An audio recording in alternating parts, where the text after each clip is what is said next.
Hi friends, welcome back to Hindi with Sanju sir. कैसे हैं आप लोग? आई होप आप लोग अच्छे होंगे। चलें, आज मैं आपको लेके चल रहा हूँ हमारी जो श्रृंखला चल रही थी भाषा वाली। भाषा में आज अब मैं आपको एक बहुत ही इंपॉर्टेंट पार्ट बताने वाला हूँ जो आपको समझना है, ध्यान से सुनना है। जितने अच्छे से आप इसको सुनेंगे उतना ही अच्छा आपको ये मेमोराइज होगा। तो आप आज ध्यान से सुनिए, मैं आपको जो बताने जा रहा हूँ। तो आज मैं आपको लेके चल रहा हूँ हमारी भाषा की श्रृंखला पर। भाषा की जो श्रृंखला चल रही थी, कल हमने देखा था राजभाषा आयोग। तो राजभाषा आयोग के बाद मैंने आपको बहुत सारे आर्टिकल्स बताए थे कि जो 343 से 351 तक का प्रावधान, अर्थात राजभाषा से संबंधित जो प्रावधान थे, जो संविधान में राजभाषा शब्द आया है उनके संबंध में जो प्रावधान बताए गए थे 343 से 351 तक, आई होप आपको याद हो गए होंगे। प्लीज़ आप याद कर लीजिएगा, बिकॉज यहाँ से संभावना होती है कि 3 मार्कर्स आपसे पूछ लिया जाता है। आज मैं आपको लेके चल रहा हूँ उसके आगे वाले क्रम पे। तो दोस्तों, मैं थोड़ा सा आज आपको समझाने पे ज़्यादा फोकस है मेरा। मीन्स टू से आप समझिए थोड़ा सा आज क्या है, हिस्ट्री है थोड़ी सी, तो उसको आप सुनिए ध्यान से। मैं आपको लेके चल रहा हूँ हमारे जो हमने कल बात की थी राजभाषा आयोग। आर्टिकल कौन सा था? आई होप याद होगा आपको, 344। तो हमारा 344 का जो आर्टिकल था वो कह रहा था राजभाषा आयोग का गठन। राजभाषा आयोग की जब बात की गई थी दोस्तों 344 में, तो वो कह रहा था 1955 में, अर्थात कब गठन हुआ? 1955 में। तो राजभाषा आयोग का गठन तो हो गया। राजभाषा आयोग के बाद उसकी जो संस्तुति थी, यानी उसकी जो सिफारिशें थी, अर्थात जो राजभाषा के रूप में जो चल रहा था कि अभी क्या थी हमारे, हम बात कर रहे हैं थोड़ा सा समझने पे, तो हम थोड़ा सा जा रहे हैं अंदर। अर्थात हम कहते हैं कि भारत में जो परिस्थितियां थी 1947 के पहले, तो आप देखते हैं कि हमारे देश में अंग्रेजों का शासन था और अंग्रेज क्या कर रहे थे? हमारे ऊपर हुकूमत या शासन कर रहे थे। तो सारे जितने भी काम हो रहे थे वो कहीं ना कहीं अंग्रेजी भाषा चल रही थी राजभाषा के रूप में। तो अब दोस्तों समस्या थी कि जब भारत देश स्वतंत्र हो गया तो अब भाषा कौन सी होनी चाहिए राजभाषा में? हिंदी होनी चाहिए कि इंग्लिश होनी चाहिए? लेकिन आप ध्यान से, आपको याद होना चाहिए कि 1947 के पहले अंग्रेजों का शासन था, तो अंग्रेजी राजभाषा थी, एकाएक हिंदी को नहीं लाया जा सकता है। अब यहाँ पे समस्या हो गई है कि हिंदी भाषी राज्य में क्या हम अंग्रेजी शासन की जगह पे जो भाषा राजभाषा चल रही थी अंग्रेजी को ही कंटिन्यू रखें, अनवरत रखें? लेकिन नहीं, ऐसा नहीं हो सकता था। लेकिन अब क्या हुआ? अब यहाँ पे रिफॉर्म्स आए, सुधार हुए। इन सुधारों की क्रम में आपने देखा कि 344 जो अनुच्छेद था वो 344 अनुच्छेद कहता है कि राजभाषा आयोग, अर्थात एक राजभाषा आयोग 1955 में बना, जो बीजी खैर की अध्यक्षता में बना था। बीजी खैर की अध्यक्षता में बना था। तो वहाँ पे कुछ रिफॉर्म्स आए कि भाई कैसे क्या करना। उसने अब आयोग तो बना दिया, लेकिन आयोग ने क्या काम किया, कैसे काम किया, कब काम किया और उसकी क्या क्या जो सिफारिशें हैं वो सही या गलत हैं, इनको सही या गलत बताने के लिए एक समिति का गठन किया गया। एक समिति यानी कुछ लोगों को एक साथ मिला देने से एक कहीं ग्रुप बनता है, उस ग्रुप को एक समिति कहा गया। तो यहाँ पे आपने कहा कि एक समिति बनी, उस समिति को यहाँ पे बोला गया संसदीय राजभाषा समिति। 21 अनुच्छेद के अंतर्गत प्रावधान इसका आर्टिकल 344 के खंड 4 से 5 में इसका प्रावधान मिलता है। इसे संसदीय राजभाषा समिति भी कहते हैं। क्यों कहते हैं? क्योंकि संसद के सदस्यों को मिलाकर यह समिति बनाई गई थी। संसद के सदस्य अर्थात लोकसभा और राज्यसभा, और ऊपर कौन सर्वे सर्वा है? राष्ट्रपति। तो संसदीय राजभाषा समिति का काम था, ध्यान से सुनना, काम था कि यहाँ पर क्या करेंगे, जो राजभाषा आयोग ने जो सिफारिशें दी हैं उन राजभाषा आयोग की सिफारिशों को सही या गलत ठहराकर सरकार को देना, अर्थात राष्ट्रपति के समक्ष प्रस्तुत करना। यदि राष्ट्रपति ने वो क्या कर दिया, उस पर अनुमति दे दी, तो वही चीज़ कंटिन्यू आगे संचालित होगी। तो ये राजभाषा समिति का काम था, अर्थात किससे मिलके बनी? लोकसभा और राज्यसभा के लोगों से। अर्थात इसमें लोकसभा के 20 और राज्यसभा के 10 सदस्य से मिलकर एक राजभाषा समिति का गठन किया गया, जिसका गठन तो हो गया। इसे गोविंद बल्लभ भाई समिति, वल्लभ पंत समिति भी लिखा है मैंने यहाँ पे, देखिए आप, इसे जीबी पंत समिति या गोविंद बल्लभ पंत समिति, ये वर्तमान समय के गृह मंत्री हुआ करते थे दोस्तों। ये वर्तमान समय के गृह मंत्री अर्थात गोविंद बल्लभ पंत समिति का नाम दिया गया।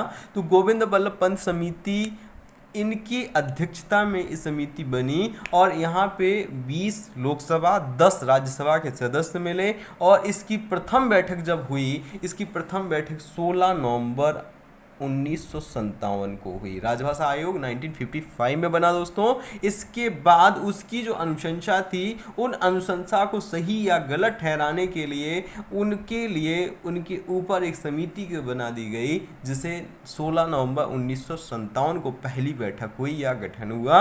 इसकी कंटिन्यू बैठकें चलती रहीं, लगातार 26 बैठकें चली हैं। 26 बैठकों में 26 बैठकों के बाद एक प्रतिवेदन पेश होता है कब? 8 फरवरी 1959, यानी 2 साल तक इसमें बातें चलती रहीं। 2 साल तक क्या हिंदी राजभाषा होना चाहिए, क्या अंग्रेजी राजभाषा होना चाहिए, क्या दोनों को राजभाषा होना चाहिए या किसी एक को राजभाषा, या फिर किसी एक को प्रधान और दूसरी को सह राजभाषा होना चाहिए। मीन्स टू से यहाँ पे डिस्प्यूट चल रहा है कि किस भाषा को राजभाषा। हम हिंदू राष्ट्र हैं तो हिंदी को राजभाषा, हमने इंग्लिश को पहले से बना के रखा है तो क्या इंग्लिश को राजभाषा, यानी डिस्प्यूट चल रहा है यहाँ पे।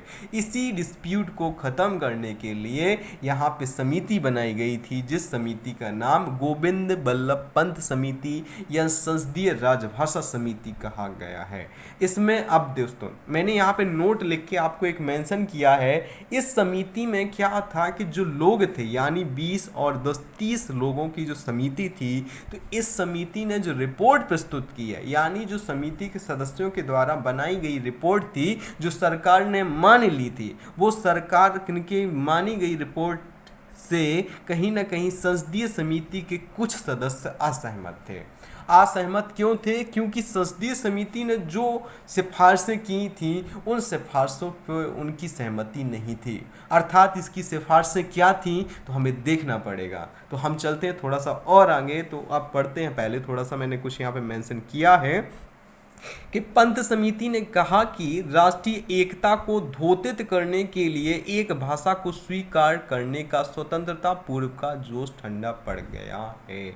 मीन्स टू से यहाँ पे ये कहा जा रहा है कि स्वतंत्रता मिलने के पहले जो जितनी तेजी से हम हिंदी को अपना रहे थे, हिंदी को महत्व प्रदान कर रहे थे, जितनी तेजी से हमने गति प्रदान की थी मूवमेंट में हिंदी को लेकर, आज वो कहीं ना कहीं धीमा पड़ चुका है वो जोश। अर्थात अब लोग पूर्णतः हिंदी के लिए सहमत नहीं हैं कि हिंदी को राजभाषा बनाएं। अर्थात अब वो एक मत नहीं है। तो उन्होंने, ये समिति कह रही है, कौन कह रहा है? ये समिति कह रही है। समिति ने एक कथन कहा था कि जो पहले जोश था, यानी 1947 के पहले जो जोश था भारत में, वो कहीं ना कहीं ठंडा पड़ गया। अब मैं आपको लेके चल रहा हूँ दोस्तों सिफारिशों पे। क्या रिकमेंड किया इन्हें, क्या इन्हें रिकमेंडेशन दी। सिफारिश में सिंपल सी सबसे पहली बात हुई कि हिंदी राजभाषा का स्थान स्वाभाविक रूप से ले। मतलब ये बोल रहे हैं कि स्वाभाविक का मतलब एक यहाँ पे बहुत अच्छे से दिमाग में रखना आप दोस्तों, ये स्वाभाविक वर्ड कह रहा है कि मतलब हम प्रयास नहीं करेंगे, मतलब भाषा ही अपना खुद का स्थान बनाए। क्या दोस्तों ये पॉसिबल है? अपने आप, क्या भाषा एक ऐसी चीज़ है कि भाई उसमें क्या नमी डाल दो, एक्चुअल में पौधा है उसमें, तो बस क्या खाद बीज डाल दो वो बढ़ जाएगा। जब हम प्रयोग ही नहीं करेंगे तो भाषा स्वाभाविक स्थान कैसे ले लेगी? अर्थात ऐसा नहीं है। कहीं ना कहीं यहाँ पे ये बात जो निकल के आई है, इस स्वाभाविक तो कहीं ना कहीं ये पक्षपात वाली बात यहाँ पे दिख रही है। तो यहाँ पे कहा गया हिंदी राजभाषा के स्थान स्वाभाविक रूप से ले। अर्थात इन्होंने कहा कि 1950 के बाद की बात एक कहा गया कि 1965 तक, 26 जनवरी 1965 तक क्या करे, हिंदी और अंग्रेजी सह राजभाषा रहे। बल्कि क्या होना चाहिए कि 1965 तक इन्हें समय दे देना चाहिए कि कोई एक भाषा अपना पूर्ण स्वाभाविक रूप से पूर्ण स्थान प्राप्त कर ले। अर्थात राजभाषा की दृष्टि से, यदि राजभाषा की दृष्टि से कोई भाषा अपना पूर्ण स्थान कर लेती है, स्थान प्राप्त कर लेती है, तो उस भाषा को एकमात्र राजभाषा के लिए घोषित कर दिया जाएगा। दोस्तों ध्यान रखना, ये क्यों डिस्प्यूट चल रहा है, क्योंकि देश में क्या चल रहा है कि कोई कह रहा है इंग्लिश राजभाषा हो, कोई कह रहा है हिंदी राजभाषा हो, बल्कि भारत एक हिंदू राष्ट्र था। हिंदी जिसकी मातृभाषा या कहा जाए भाषा थी, जिसमें सबसे ज़्यादा लोग हिंदी में कम्युनिकेशन कर रहे थे, तो उस भाषा को राजभाषा बनाने के लिए हम इतना ज़्यादा कहीं ना कहीं डिस्प्यूट हमें झेलना पड़ा। तो यहाँ पे बात चल रही है कि स्वाभाविक रूप से, यानी हिंदी को कहा गया कि आप अपने मन से विकास कीजिए। जैसे अभी हम चल रहा है वर्तमान में, आत्मनिर्भर बनो। आत्मनिर्भर बनने के लिए पहले हमारे पास संसाधन होने चाहिए दोस्तों। बिना संसाधन के आत्मनिर्भर नहीं बना जा सकता है, कहीं ना कहीं ये बहुत ज़रूरी है। तो पहले समस्या थी कि आत्मनिर्भर कैसे बने हिंदी, तो यहाँ पे आत्मनिर्भर स्वाभाविक रूप से अपने आप कह दिया, तो कहीं ना कहीं पक्षपात वाली बात लगी। तो यहाँ पे एक बात ध्यान रखना, यहाँ पे कहीं ना कहीं समय दे दिया गया कि 26 जनवरी 1965 तक अपने आप का स्थान इसको बरकरार रखना, अपना स्थान इसको पूर्णतः बरकरार रखना पड़ेगा, तब हम हिंदी भाषी राष्ट्र को या हिंदी को राजभाषा के रूप में चुनेंगे। चलें, दूसरी सिफारिश कहती है 1965 तक अंग्रेजी प्रधान राजभाषा तथा हिंदी सह राजभाषा हो गई।